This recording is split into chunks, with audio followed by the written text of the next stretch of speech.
This lesson is on using greatest common factor in word problems. Here's an example. There are 12 boys and 18 girls at summer camp. The campers will be put into groups, but each group must have the same number of boys and girls in each group. What's the greatest number of groups Mr. Morse can create if every camper must be in a group? So the key here that we see is greatest number. So when you see greatest number, you know you have to use GCF. So let's take a look at our successive division with 12 and 18. Now I am going to just put a B over this and a G over that just to keep me focused. So we have 12 and 18. So the greatest number of groups. So what's the GCF of 12 and 18? So let's go ahead and use our successive division. 2 goes into both. 12 divided by 2 is 6. 18 divided by 2 is 9. Once more, we have 3. 6 divided by 3 is 2. 9 divided by 3 is 3. And we're finished. So the GCF here is 6. So what this is telling you is that there will be 6 groups of campers. Now what they're not asking, but we're going to take a look at a little bit further is, so we have 6 groups. We have group 1, group 2, group 3, group 4, group 5, and group 6. An extension question, how many boys and how many girls will be in each group? Can you tell by looking at the successive division work what that answer would be? We could just start spreading all of them out evenly, but let's take a look at, if we put 2 boys in every group, how many boys do we have? We had 12.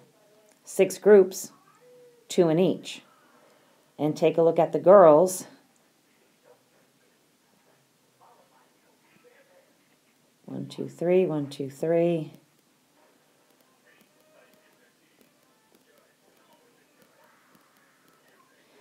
We have 18 girls, 3 groups of each.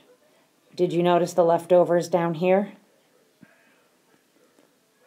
2 boys in every group, 3 girls in every group. And if you want to double check, 3, 6, 9, 12, 15, 18, 18 girls, 2, 4, 6, 8, 10, 12, 12 boys. So in order to find the initial question, what's the greatest number of groups, you have to find the greatest common factor of those 2 numbers. The extension would be how many boys, how many girls in each group. You would have 2 boys in each and 3 girls in each group.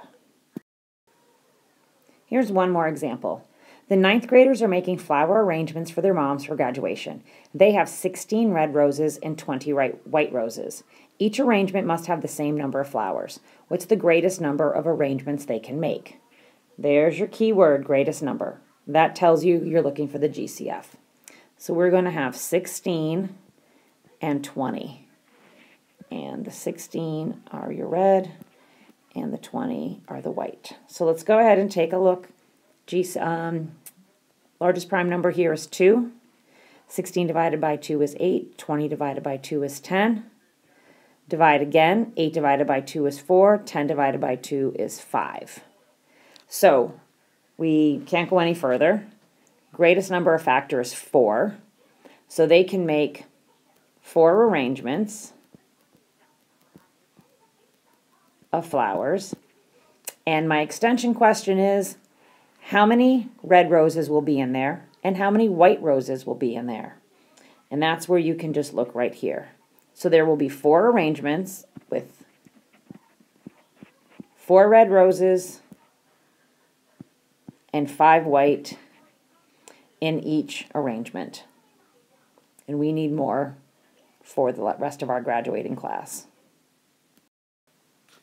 So check the website for the homework questions that you'll do, and we'll finish this up on Monday.